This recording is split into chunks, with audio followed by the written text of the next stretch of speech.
Hello and welcome to Indus News, live from Islamabad. I am Aneeb Hamid with the news of this hour. Let's begin with the top stories first.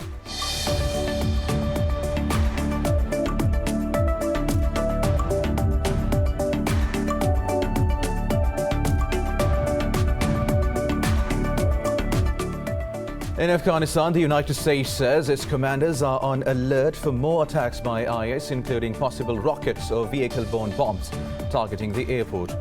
US President Joe Biden has asked the Pentagon to develop plans to strike the IS after it claimed responsibility for the airport attack. More than 100 people have died, including 13 US troops and 28 Taliban in the twin blasts at the Kabul airport. Earlier, Western security officials say evacuations of civilians have now been accelerated after the attacks.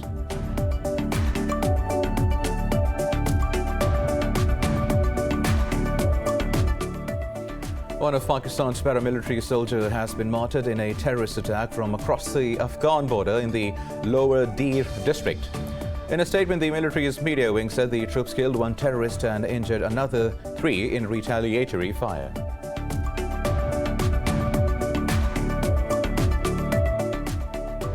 Pakistan's Chief of Army Staff General Qamar Javed Bajwa says Pakistan is helping achieve peaceful and stable Afghanistan. He made these remarks in a meeting with the UK's Chief of Secret Intelligence Service, Richard Moore, in Rawalpindi. The Army Chief said Pakistan is willing to do anything for an inclusive Afghan settlement, which is vital for regional peace.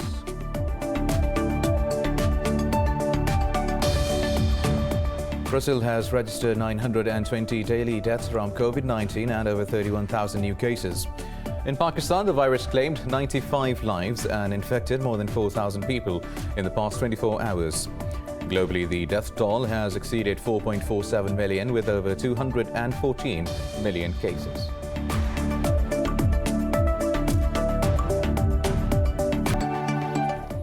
Well, these were the top stories. News in detail after a short break. Stay with us.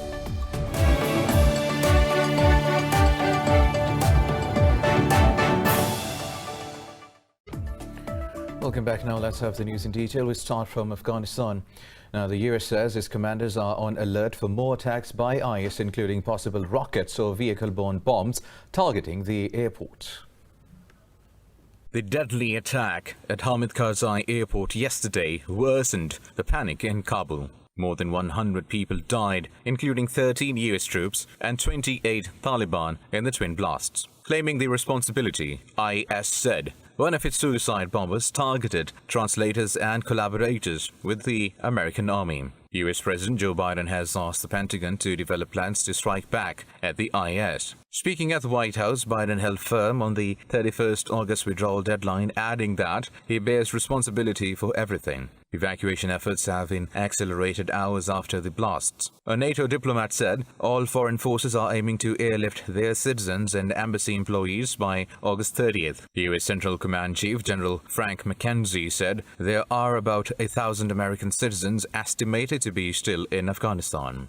A U.S. Central Command spokesperson said 18 soldiers injured in the attack are in the process of being evacuated. Thursday was the deadliest day for the U.S. troops since 30 personnel died when a helicopter was shot down in 2011.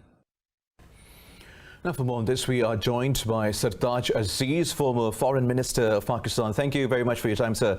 Now, tell us, with such massive attacks now showing the presence and strength of ISIS in Afghanistan, sir, how concerned should Pakistan be considering there could be ISIS operatives coming in as refugees? There's no question that the latest attack at the Kabul airport have further complicated a very grave and messy situation in Afghanistan. And obviously, the ISIS Khorasan is a matter of concern for Pakistan because many of the TTP disgruntled elements in Afghanistan joined ISK Khorasan, and therefore that door is still open and Pakistan should be worried about it. But whether they will come as refugees, the chances are now slightly better for us to control because we have erected a wall and that open entry that was in the 90s is not there.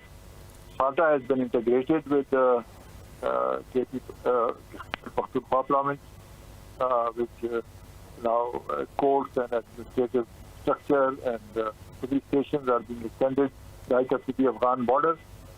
And I think government has also sort of shown a clear line that we will not allow open refugees, but if some humanitarian do come in, they'll be kept close to the border, preferably within Afghanistan, but our side of the border, and closely monitored so that they do not mix with the population. So these are some of the safeguards. But the fact that IS is active in Afghanistan is a matter, and Pakistan will have to very carefully monitor the border and the situation. Right, so also the Taliban have held a strong position over an Islamic system in Afghanistan, and that too an emirate. With that already taken care of, what could be the possible motive behind these attacks, and who benefits the most from these disruptions? Well, I think the Taliban and IS on Islam and spreading Islam throughout the world are very different. Taliban want to establish their own government within Afghanistan. They have no ambition to go outside Afghan borders, whereas IS is a global terrorist network which wants to spread Islam by force throughout the country. So I think to that extent, one can see why this is happening. But the more important question is who benefits most from this disruption. Now, obviously, there are very many others who are not happy at the Taliban takeover. Many of the previous government operatives and forces. So who knows who was behind these attacks also. IS is always very anxious to take credit for whatever happened. But in due course, we'll find out who is behind. But I think this is a very sad situation because Afghanistan has suffered a lot. It needs a stable government. Taliban have given the right signals to have an inclusive government and amnesty to everyone. So these disruptions are very unfortunate. Right, so also NATO has categorically stated that this incident won't lead to an extension of the withdrawal deadline. Now, President Joe Biden pledged to avenge the death of 13 American soldiers last night. Could this lead to an increase in Washington's pressure on Pakistan to partner or facilitate its over-the-horizon military operations? Not likely, because Pakistan has given a very clear indication that we are not going to join any kinetic operation in Afghanistan. And in any case, what we are looking for is stability in Afghanistan, and any such attacks will create instability and create more chaos. So I think even America has to think very carefully the kind of over-the-horizon military operation that they want to launch will not be easy for them, except unless they are very clear targets and very short-term operations. But as far as Pakistan is concerned, it has very clearly shown that we are not going to join any other wars.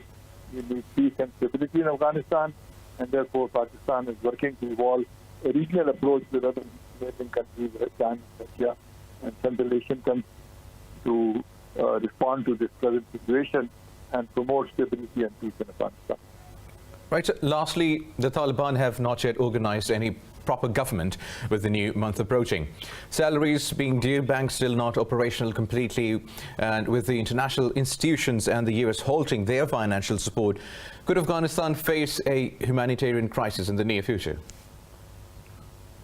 Well, it's already facing a kind of crisis because the prices are going up, and obviously it is very unfair on the part of Western countries to freeze Afghan assets. They belong to the people of Afghanistan and not to any government. Whichever government it is should have access.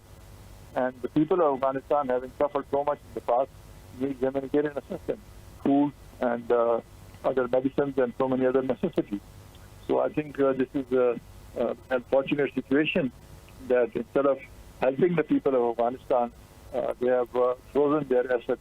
Obviously, conditions of human rights and human rights, etc., are valid, but there's plenty of time to enforce them, and many other measures. But I think they should have access to their assets and their funds, including IFI, because and I think the sooner these are resumed. In the meanwhile, I think Pakistan, China, Russia would provide some minimum assistance, particularly food assistance, so that there is no major food shortages in the country. And Pakistan will also hopefully promote and allow trade, very easy access, so that there is no shortage of goods. So in the meanwhile, I think people of Afghanistan are suffering, and let's hope that more countries and institutions will come to their help. Well, let's hope the best for Afghanistan, and may peace find its way to Afghanistan now. Sartaj Aziz, former foreign minister, thank you very much for talking to Indus News. All right, now for more on this, we have the Salma Malik, a professor of strategic studies from Islamabad. Thank you very much for your time now. Salma, over 100 have been killed in the twin bombings at Kabul airport last night, with the United States and the Taliban saying they have intel about more of such attacks. How will this impact the evacuation process? On the humanitarian front, it is going to be very disastrous, and it's going to spread more panic amongst people. People are already very apprehensive. They were already very much panicked. And these were one of the few things that everyone was thinking of. They knew that this might happen, but they were not wishing it to happen. And this is actually a nightmare scenario, because at this moment, places such as the Kabul airport or the border areas are a point of convergence for people in any attack that takes place, where it is going to affect the security personnel, because there are also reports that American as well as Afghan soldiers and Taliban soldiers have been killed. The major number of casualties or fatalities in such attacks would be ordinary citizens of Afghanistan, and they're going to pay a big price for that, and that is going to be a very catastrophic humanitarian crisis. And as I said, that not only is it going to spread panic amongst people, in fact, it's going to spread a lot of distrust. The Taliban are going to blame the Americans or the Western powers. The Western powers are going to blame the Taliban, and the other Afghan factions who are anti-Taliban, they are going to blame both the sides, and everyone is going to gain mileage out of it by saying that we knew it, we told you so, we had credible intelligence, and no one really followed it through. So instead of getting together and being cohesive about it, because this is a time where everyone is trying to make their mark, there's going to be a lot more anarchy as a result of such situations. And we hope that is not the case. Now, Salma, ISIS Khorasan has accepted the responsibility for last night's suicide blast now. What do you believe is the motive behind such actions? Well, one, of course, major motive for such organizations is, and especially for ISIS Khorasan, the issue is that this is kind of a calling card, that we are very much here, so don't ignore us. And one aspect that ISIS Khorasan had when the Doha agreement was signed between the Taliban and the American administration was that the Taliban are going to rein in the ISIS Khorasan, and they're going to be the firewall against the ISS against the Western powers. And the situation in Afghanistan is so fluid at the moment that you can't really make very credible, intelligent guesses. But the very fact is that this gives more credibility to the American, who would say that we told you so, they are not good enough, and they're going to create a lot of chaos and tensions in the area. And vice versa, the situation is going to be worse again for the Afghan society as well as administration, whosoever is going to run the show. And at this moment, it's a total chaos. And for fringe elements such as ISIS Khorasan, I'm calling it a fringe element because it is not the major stakeholder at the moment in the Afghan scenario. Such incidents, or putting your calling card to such incidents, provides it a lot of credibility and the fear factor that such organizations thrive upon. So whether they did it or they did not do it, and they are claiming that they have done it, provides them with that fearsomeness that they really want, and they're going to hog more light as a result of this.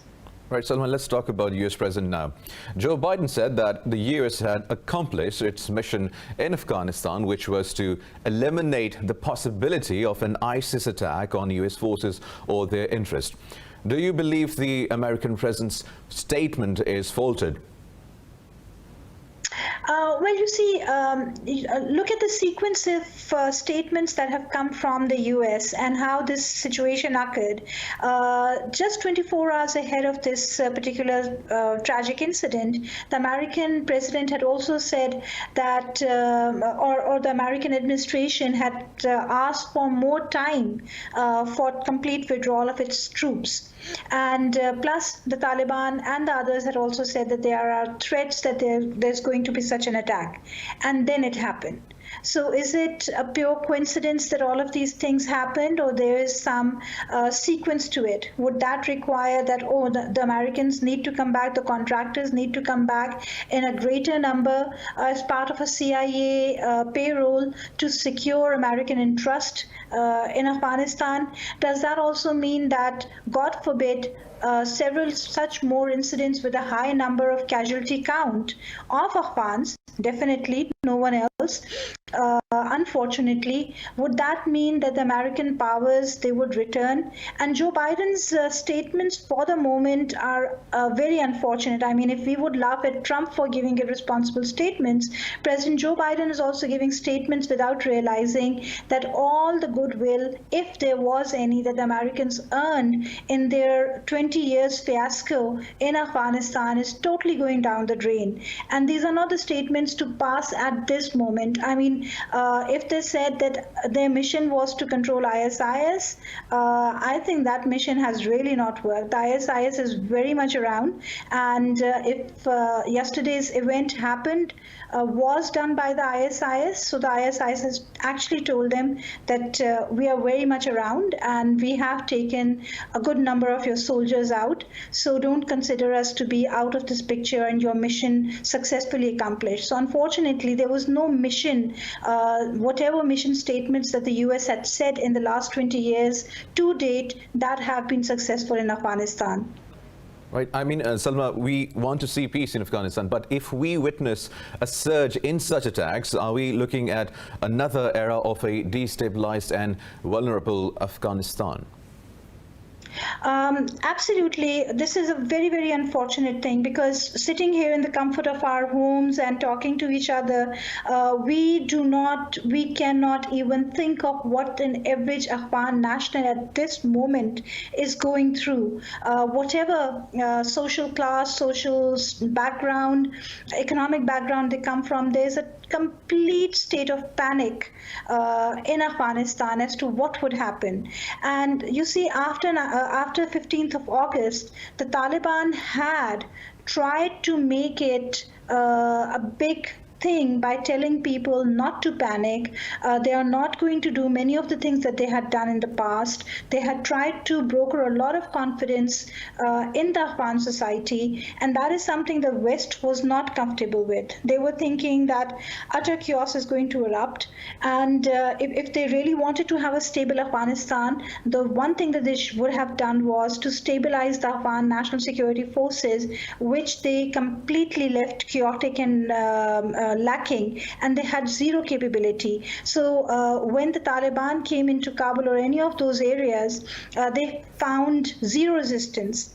Yet the fact was that the Taliban, since 15th August, were trying to convince people, they were trying to give confidence to the people that there's going to be no civil unrest in the society. And such events are going to prove totally contrary, and that is going to lead to civil unrest, because there are a lot of people in Afghanistan, the stakeholders, who want to have some kind of a civil strife because it suits them.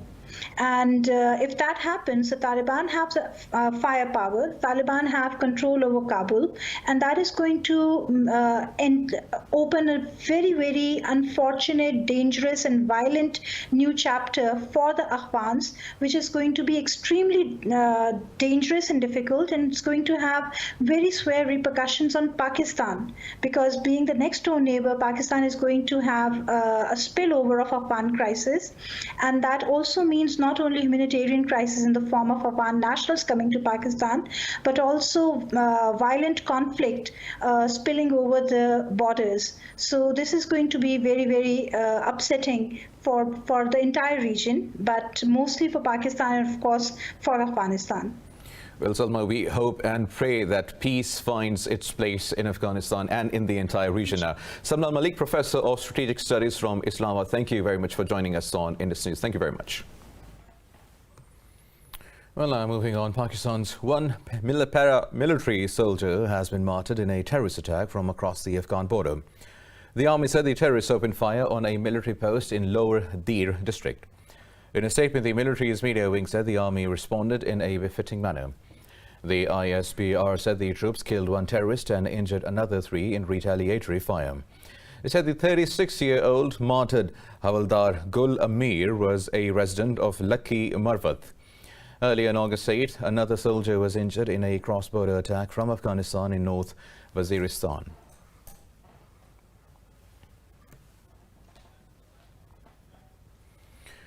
Pakistan's Chief of Army Staff, General Qamar Javed Bajwa, says Pakistan is helping achieve peaceful and stable Afghanistan. United Kingdom's Chief of Secret Intelligence Service, Richard Moore, called on General Bajwa in Rawalpindi. The military's media wing said the two sides discussed regional security following the US withdrawal from Afghanistan. The army chief said Pakistan is willing to do anything for an inclusive Afghan settlement, which is vital for regional peace. The visiting dignitary expressed his appreciation for Pakistan's untiring efforts towards regional peace and stability.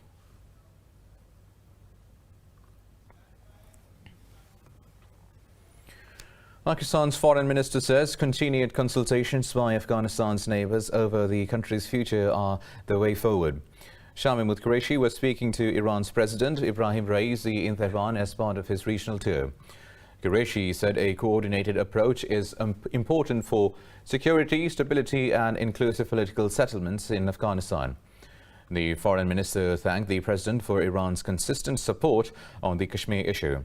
He also affirmed Pakistan's desire to work with Iran in all areas to further strengthen relations. The foreign minister visited Tajikistan, Uzbekistan, Turkmenistan and Iran to promote a coordinated regional approach on Afghanistan.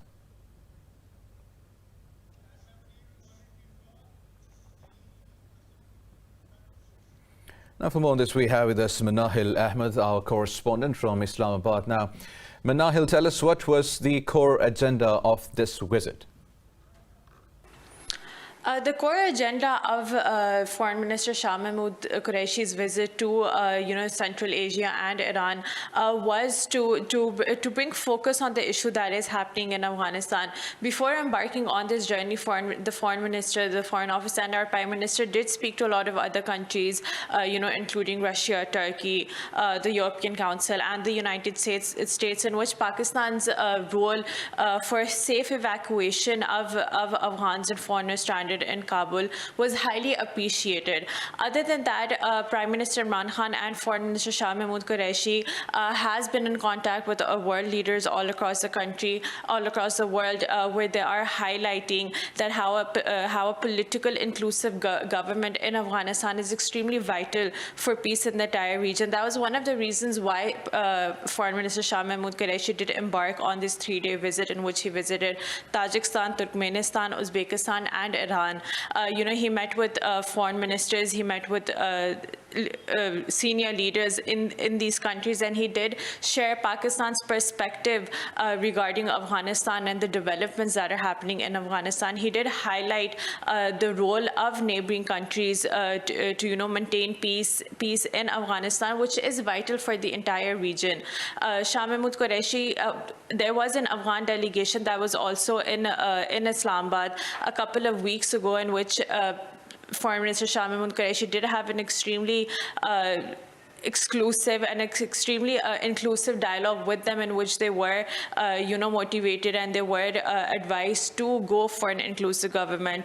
So I think it was the same message that Qureshi took with him when he met with all of these leaders, that an inclusive government in Afghanistan is extremely vital for peace in the entire region. He said that how the role of neighbors is extremely important to maintain that peace and stability remains in Afghanistan ever since the Taliban took over, and that all efforts should be made to improve economic, regional connectivity and people-to-people linkages. Right, Manahil, also tell us, what do we know about the outcome of Foreign Minister Qureshi's engagements with the Iranian leadership? Yes. So Shah Mahmood Qureshi did arrive in Tehran yesterday, which was the 26th of August, where he met with his Iranian counterpart and the president of Iran. He was accompanied by the special representative of Afghanistan, Ambassador Mohammad Sadiq. It was an extremely significant meeting between the two foreign ministers, as it was the Iranian foreign minister's first meeting being held with a foreign counterpart of his, as it was his first day as the foreign minister in Iran. So that was of extremely high importance. During the meeting, foreign minister did congratulate the president of Iran on being elected. He also extended an invitation to him to visit Pakistan, which was accepted by him. Shah Mahmood Qureshi also communicated Pakistan's concerns regarding what is happening in Afghanistan and how it is extremely important, to push Afghanistan for an inclusive government chosen by the people of Afghan, led by the people of Afghanistan. And he highlighted how it's extremely important, especially for the neighboring countries, mainly Iran, Pakistan, Tajikistan, Turkmenistan, and all of the to improve regional connectivity, to improve people-to-people linkages, to maintain peace and stability in the region. He also highlighted how peace and stability in Afghanistan will benefit the entire region. Other than that, Shah Mahmood Qureshi also briefed a little and followed up on their previous meeting, on the previous visit when he went to Iran, in which they signed a memorandum of understanding, in which they established 6 marketplaces alongside the border of Iran and Pakistan to improve trade and livelihood among the people. So there was also a follow-up on that. And other than that, there were details discussed of what's happening in Afghanistan as new developments are taking place and what is the way forward. Right, thank you for the updates, Manahil Ahmed, our correspondent from Islamabad. Now, we'll take a short break and come back after the break with more news.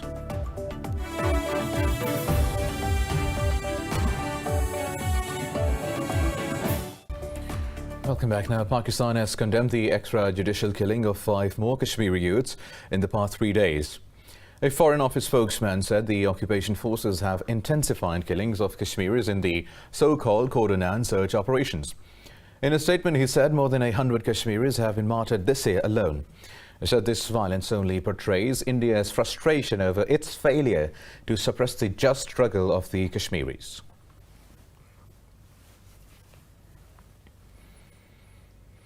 Now, Russia says the talks on the Iranian nuclear deal in Vienna should restart as soon as possible. Foreign Minister Sergei Lavrov made these remarks to his Iranian counterpart, Hossein Amir-Abdollahian. Russian Foreign Ministry says the Iranian side perceived this signal with due seriousness. Earlier, Lavrov also discussed the nuclear deal with the Director General of the International Atomic Energy Agency. The UN watchdog has said Iran has accelerated its enrichment of uranium to near weapons grade. The Vienna talks, which began in April, have been on hold amid the transition of a new administration in Tehran under President Ibrahim Raisi. Now, Brazil has registered 920 daily deaths from COVID-19 and over 31,000 new cases. Globally, the death toll has exceeded 4.47 million, with over 214 million cases. More details about the pandemic in this report. Protests against COVID vaccine and mask mandates continue across the world, while the numbers of deaths and infections show no sign of relief. India has reported nearly 500 more deaths and over 44,000 cases over the last 24 hours. The World Health Organization is expected to ship 100 million doses of Chinese vaccine, mostly to Africa and Asia, by the end of next month. In the US, virus-related hospitalizations has reached the highest level since January as the Delta-driven infections continue to surge. Meanwhile, thousands of students in the states of Florida and Texas have returned to classes amid the mask mandate controversy. The mask mandate, well, it kind of makes the school safe. I didn't really like the virtual school, even though I had to go through it. So even though we're with the mask, it kind of gives it keeps us safer in school, and we're able to actually go physical learning, which I think it's a better form of learning. So if I have to wear a mask to learn, then I'll wear a mask. Over in Europe, French health minister says the fourth wave of COVID-19 is receding in the country, but it's not over yet. Meanwhile, the European Union has warned against higher legal risks of boosters without the approval of the European Medicines Agency. In Greece, health workers protested against new rules obliging medical staff to get vaccinated. They observed a 4-hour work stoppage. I am here today because I want to support the constitutional right of every Greek citizen to say yes or no to vaccination. I personally am vaccinated, but I believe it is my colleagues' right to not get vaccinated if they don't want to. Slovenia has made weekly COVID-19 tests mandatory for students and teachers who have not been inoculated or recovered from the disease. Meanwhile, in Pakistan, the coronavirus has claimed 95 more lives over the past 24 hours. The Health Ministry says the death tally has reached 25,415. It said 4,000 people contracted the virus overnight and the positivity rate declined to 6.42%. The ministry said the caseload has exceeded 1,144,000, while more than 1 million people have recovered. It said there are nearly 93,000 active cases, of which more than 5,500 are in critical condition. So far, nearly 60 million vaccine doses have been administered in Pakistan.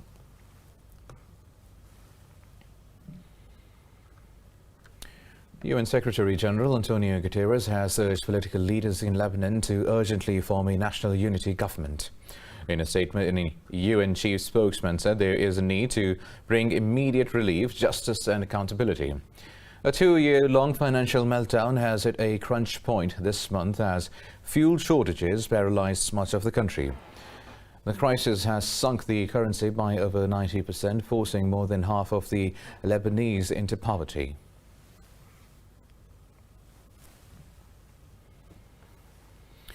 Now moving to Spain, where the Coast Guards have rescued around 50 migrants off the Canary Islands. The survivors, who were found in very poor conditions, have been transported to the port of Arguin. One migrant was taken to a local hospital in a helicopter in serious conditions. The emergency staff attended to dozens of exhausted survivors who were lying on the ground. The dinghy, which was intercepted 6 miles south of the island of Gran Canaria, was also carrying babies. So far this year, nearly 8,300 migrants have made a dangerous crossing from the West African coast to the Canaries archipelago.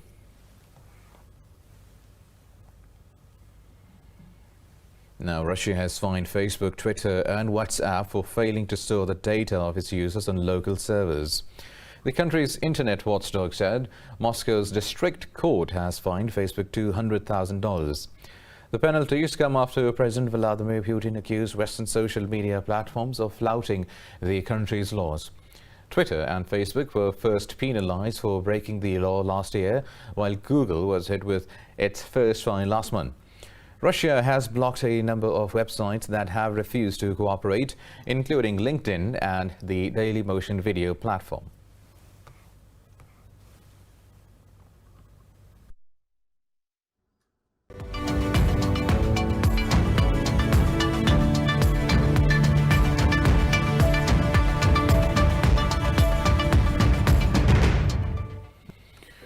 Asia-Pacific markets are trading mixed as investors remain cautious ahead of the Federal Reserve's annual Jackson Hole Symposium. Stocks in mainland China added nearly 0.5%, while Seoul's Kospi edged up slightly. Japan's Nikkei 225 and Australia's ASX 200 slipped fractionally. Shares in Hong Kong are trading flat.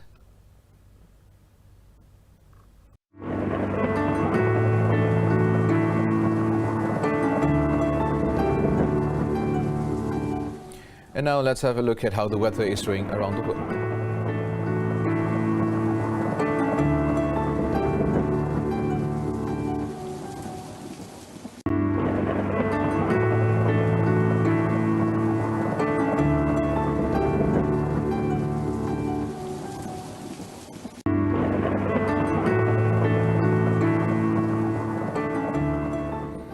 Well, that is all for now. For the latest updates, you can follow us on social media at Indus.News.